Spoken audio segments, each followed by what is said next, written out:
Doctor Who Utopia, the 11th episode of Series 3, is written by Russell T Davies and starring David Tennant, Freema Agyeman and John Barrowman. So in children's programme Totally Doctor Who, Russell T Davies said there is going to be 3-parter story, although have the last 2 story linked together, and yes, this is the first episode we see the Master in New Who. And well, I've never heard of that character. I have no idea who the Master is until I watched that episode. So the Doctor and Martha arrived at Cardiff in 21st century. He mentions he uses Roald Dahl Plas in Cardiff as fuel.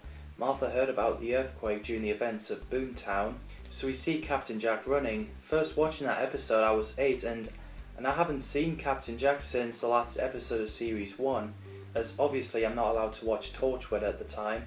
When Jack was running, that was the moment in the end of first series of Torchwood, when Jack hears the TARDIS materialising, so he took the hand and ran off.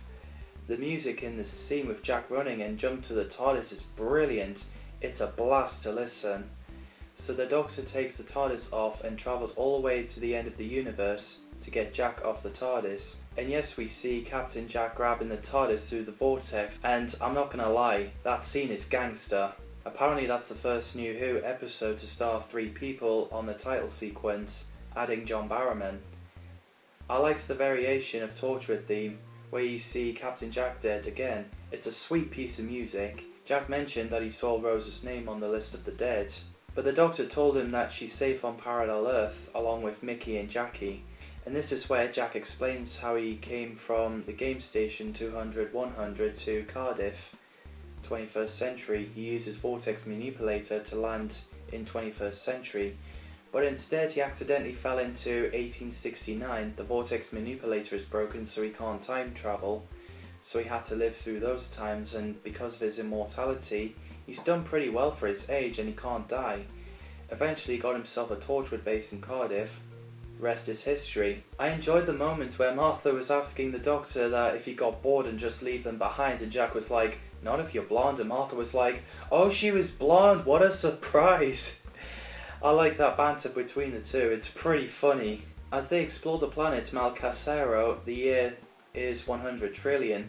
Blimey, according to the Doctor, what killed the city, hive, nest or conglomeration was time. Everything is dying. But I'm sure life always finds a way to evolve. So after they saw a human being running away from those savage beasts called the Future Kind, the Doctor, Martha and Jack gets after them. I love the music in this scene, it's so iconic for Russell T Davies era, and it's epic, and making more Doctor Who more heroic. Apparently, humans will turn into them if they don't go to the planet Utopia, according to Professor Yana.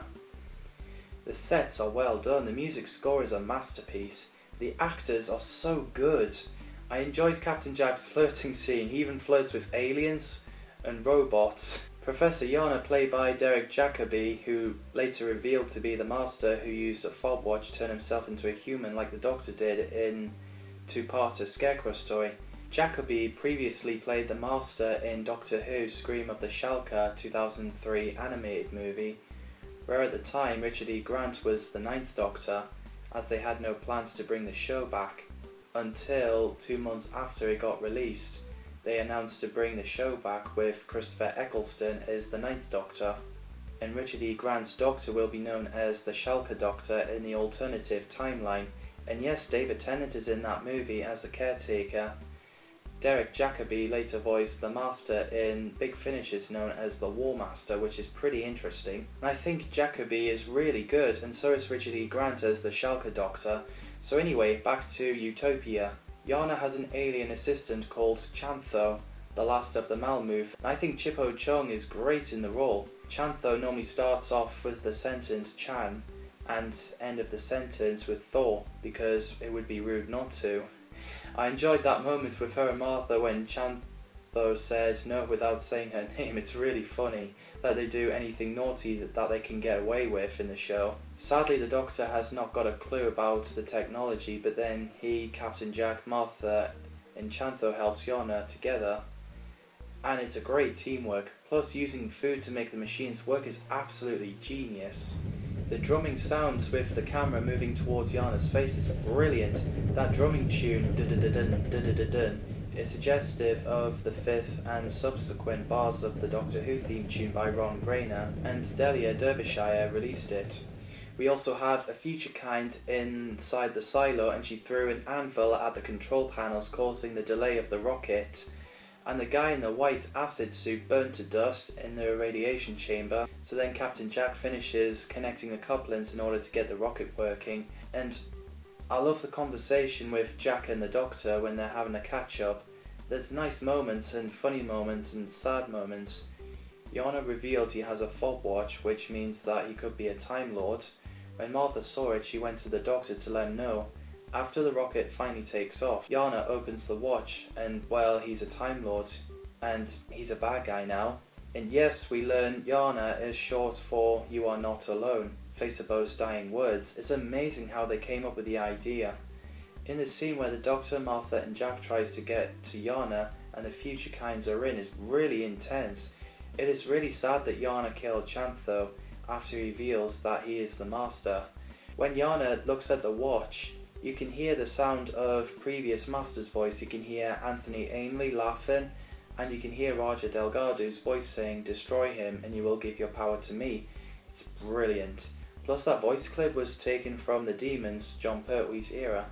So Yana locks himself inside the TARDIS so the Doctor can't get in, and when he regenerates, I was mind blown when I first watched it. So Yana regenerated it into John Sim. I have to say, John Sim is my favourite Master because, well, I grew up with him as the Master. He's like an evil version of David Tennant's Doctor. He's a psychopathic villain.